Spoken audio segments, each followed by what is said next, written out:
নদীরা ছয় নয়, আমি একটি আবৃত্তি বলবো। ছটপাত্র ছুমা নাই, শুনতে পেরো পোস্টটা গিয়ে, তোমার নাকি মেয়ের বিয়ে গঙ্গারামকে পাত্র ফেলে। জানতে চাও সে কেমন ছেলে? মন্দ নয়, সে পাত্র ভালো, রঙে দিয়েও বেজায় কালো, তার উপরে মুখের খতন অনেকটা ঠিক বিদ্যে বুদ্ধি বলছি মশাই, 40-এর অর্থাবচে।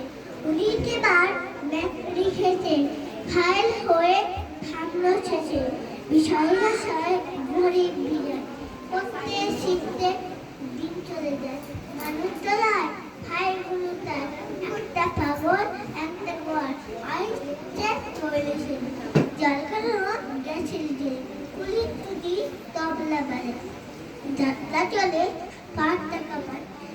বঙ্গরত্ন কেবল বিলের জল আর কাণ্ড, কিন্তু তার উচ্চ ফল, বংশরাজের বংশধর, সাবলেলি বদগামের কি যেন হয় গঙ্গারামের।